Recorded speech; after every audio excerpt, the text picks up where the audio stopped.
Donc, notre leçon aujourd'hui, c'est droite graduée et repères dans le plan. Commençons par la première partie, droite graduée. Tracez une droite D. O et I, deux points distincts de D. O et I, deux points distincts de D. Partagez D en plusieurs segments de même longueur que OI. Donc, pour cela, on peut utiliser la règle comme on peut utiliser le compas. Donc, de préférence, travailler avec le compas. Voilà, donc je prends la même mesure de OI et je partage en parties isométriques.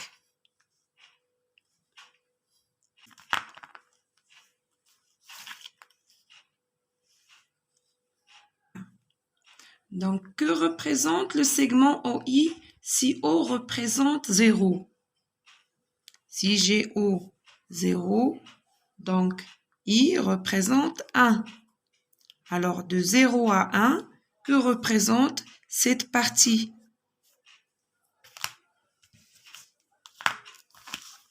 Entre 0 et 1.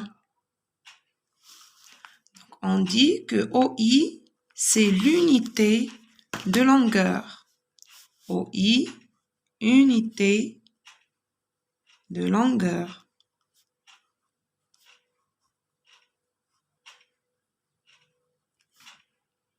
Et O, c'est l'origine. Donc, l'unité de longueur, c'est le segment OI. Et O, c'est l'origine de la droite. De la droite graduée. Alors, cet axe gradué, ou bien cette droite graduée, s'appelle aussi axe gradué. Alors, on dit que 0, c'est l'abscisse de O. Et 1, c'est l'abscisse de I. Et bien sûr, on peut continuer. 1, bien sûr, 2, 3, 4, 5, etc. Et à gauche de 0, moins 1, moins 2, moins 3. Donc, la droite D, sur la droite D, j'ai un sens. Hein? De 0 vers la droite, c'est le sens des nombres positifs. Et à gauche de 0, il y a les nombres négatifs. Voilà, donc on dit que c'est une droite, on a constitué une droite graduée d'origine 0 et d'unité de longueur OI. Alors maintenant, si je place le point C ici, par exemple, le point A là, hein? Quelle est l'abscisse de A? L'abscisse de A, c'est 3. Et on note XA égale 3. Ou bien A3 directement. Quelle est l'abscisse de C? L'abscisse de C, c'est moins 2. Ou bien C moins 2. Quelle est l'abscisse de O? L'abscisse de O, c'est 0. Ou bien O, 0. L'abscisse de I, c'est, bien sûr, c'est 1. Alors, je note XI égale à 1 ou bien I, 1. Maintenant, posez le point B d'abscisse 6. Donc, le 6, il n'y a pas sur la droite, donc je dois encore ajouter une graduation après 5. Et voilà, je trouve 6. C'est là où se trouve le point B. Le point F d'abscisse moins 3. Le voilà. Moins 3, c'est à gauche de 0. Comme ça, on a trouvé les abscisses de chaque point. Maintenant, regardons si je veux calculer la distance entre A et B. La distance.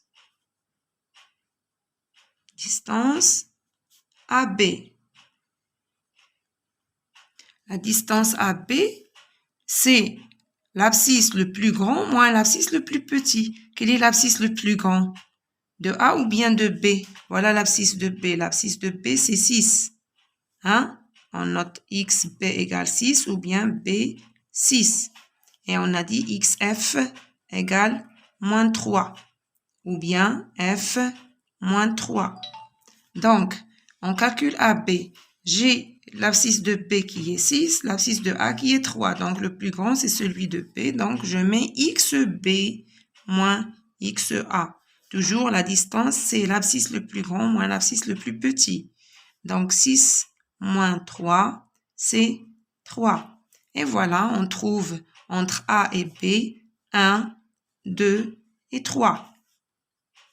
La distance IB. C'est l'abscisse le plus grand toujours moins l'abscisse le plus petit, c'est-à-dire XB moins XI. C'est 6 moins 1. C'est 5. Voilà. 1, 2, 3, 4 et 5. Bien. FA. FA, quel est l'abscisse le plus grand?